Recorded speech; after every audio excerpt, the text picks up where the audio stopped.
Unit 121 is back. Hezbollah gears up with an alleged new assassination campaign, sparking fears in Lebanon. Israel's big mistake, awakening Hezbollah's feared Unit 121 after months of escalating conflict. Lebanon's ruling elite terrified as renewed fears grow over Hezbollah's shadowy assassination network. Hezbollah's assassination squad feared to be re-emerging as regional tensions climb once again. Hezbollah's secretive Unit 121 is stirring new fears inside Lebanon's political elite, according to the Telegraph. The report said the unit is angered by Beirut's new agreement with Israel, which could sharply limit Hezbollah's future military role. Unit 121 has long been described as Hezbollah's most secretive internal assassination squad, operating outside its conventional military structure. The Telegraph said the unit has been linked to the 2005 assassination of former Lebanese Prime Minister Rafik al-Hariri. Ronan Solomon said, and I quote, "This is one of the most secretive and lethal units in the world, second only to a similar Russian unit, the GRU. It does not fight Israel, it fights its own citizens." Unquote. A Lebanese politician said senior officials involved in implementing the Israel framework remain highly alert to the threat posed by Unit 121. Anonymous Lebanese politician said, and I quote, "There is very much an awareness of Unit 121 within the context I'm active. In high-level circles, it's something that people are conscious of. It still has the same connotation of fear. The major people like the Prime Minister and President have implemented high-security precautions. There are measures with the negotiating team too." It was only in 2020, during the historic ruling of the Special Tribunal for Lebanon in the assassination of Rafik al-Hariri, that its official name was first revealed. Unit 121, Hezbollah's internal liquidation squad, operating directly under Hassan Nasrallah and receiving orders only from him.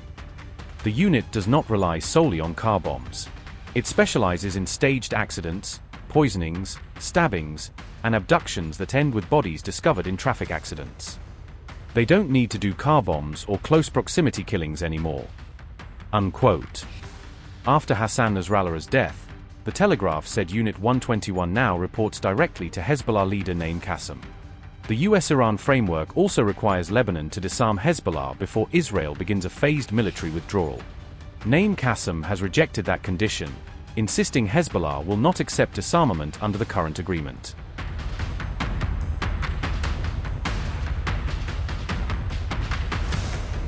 A powerful Islamic Revolutionary Guard Corps Brigadier General has re-emerged in public view after weeks of death rumors. His sudden appearance has drawn widespread attention across the region. Iranian state media has released new images of IRGC's Brigadier General Ahmed Vahidi. The photographs appear intended to confirm that he is alive and active. The images show Vahidi attending funeral arrangements for the late Supreme Leader Ali Khamenei. He is seen taking part in the official ceremonies alongside senior Iranian officials. Vahidi was also photographed sitting near Ali Khamenei's casket during a private service in Tehran. His presence placed him among the country's top leadership during the event. The appearance comes after reports claimed Vahidi had not been seen publicly since February 8. His absence had fueled weeks of speculation and death rumors. Brigadier General Ahmed Vahidi is a senior figure in Iran's Islamic Revolutionary Guard Corps. He has held several key military and government positions over the years. Experts describe Vahidi as a hardline voice in Iran's security and negotiation policy. He is considered influential in shaping the country's strategic decisions. He is believed to be part of a close inner circle around Iran's new supreme leader Mujtaba Khamenei. That position gives him significant influence within Iran's leadership. A new report says a hardline IRGC general has stepped into a central role in shaping Iran's war strategy, giving the military's most uncompromising voices more influence over political decisions. Brigadier General Ahmad Vahidi is reported to have taken over key responsibilities after Mohammad Pakpour was killed on February 28, the first day of US-Israeli strikes on Iran. Pakpour's death in those opening attacks created a sudden vacuum in the command structure, and Vahidi appears to be the man who stepped forward to fill it. The report describes Vahidi as one of the fiercest opponents of any compromise with Washington, a figure who sees US pressure as something to be resisted, not bargained with. He is now said to be helping craft Tehran's next moves in war-related talks, ensuring that military red lines strongly shape the diplomatic playbook. Analysts quoted in the piece argue that Vahidi is even more radical than Pakpour, pushing for a tougher stance in both rhetoric and response options. They say he now holds a very loud voice inside Iran's war room, heavily influencing how far Tehran is willing to go if talks fail or strikes resume. All of this comes as reports suggest that the US-Israeli attempts to weaken Iran's security apparatus have not produced moderates, but rather hardened those who remain. Instead of softening, Iran is reported to have toughened both its military posture and diplomatic demands under Vahidi's influence, narrowing the space for any easy deal. Born in Shiraz in 1958, Ahmad Vahidi came of age just as Iran's revolution reshaped the state and its security institutions. He joined the post-revolution establishment in 1979, embedding himself early in the new power structure that replaced the Shah's order. Vahidi studied electronics and industrial engineering, giving him a technical background that later fed into his roles in intelligence and defense. By 1981, he had been appointed a deputy intelligence chief, placing him close to some of the Islamic Republic's most sensitive operations.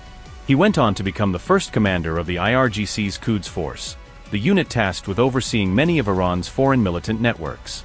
Over the years, he has also served as defense minister and interior minister, rotating through some of the most powerful civilian security posts in the system. Vahidi is wanted by Interpol over his alleged role in the 1994 bombing of a Jewish community center in Argentina, a case he denies but which still shadows his name internationally. In 2022, the US Treasury sanctioned him over his role in cracking down on protests, further deepening his status as a hardline figure in Western eyes. Ahmed Vahidi is widely known as a fierce opponent of compromise with Washington. Vahidi is also seen as someone deeply committed to the core ideology of Iran's Islamic Revolution. Analyst Danny Citrinowicz has described Vahidi as both very dominant and radical, someone who tends to push for assertive, risk-accepting options. He says Vahidi appears to believe Iran should resume war if talks fail again, rather than lingering in a limbo of half measures and partial ceasefires. On May 21, Vahidi publicly warned that Iran's next response would transcend every border, hinting that future retaliation might not stay confined to the current fronts. He added that any fresh aggression would be met with devastating blows, language clearly meant to deter Washington and its allies from rolling the dice again. Reports suggest he has consistently backed hardline policies throughout the war period, pushing against concessions and arguing for maintaining pressure on US forces and partners. Analysts say his influence has grown as the conflict entered its most dangerous phase, with leaders turning more to security men when the risk of miscalculation is highest.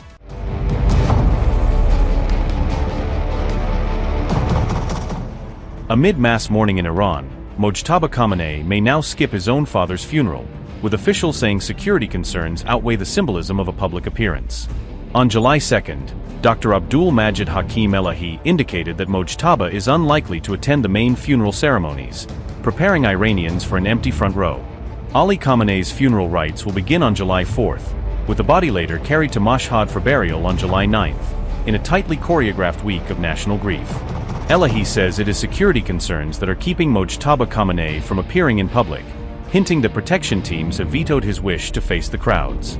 His remarks come directly after fresh Israeli threats against Iran's new supreme leader, tying Mojtaba's absence to explicit talk of targeting him personally. Abdul Majid Hakim Elahi said, and I quote, "He wants to come out. He wants to meet people.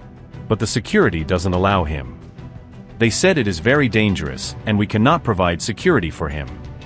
I think he will not come out." Unquote. Earlier, Israel's defense minister Israel Katz declared that Mojtaba Khamenei was marked for death, a rare and blunt threat directed at Iran's top leadership. In return, Iran has warned that any further threats or attempts against its leaders will draw a direct response, treating such language as a red line in the new power struggle.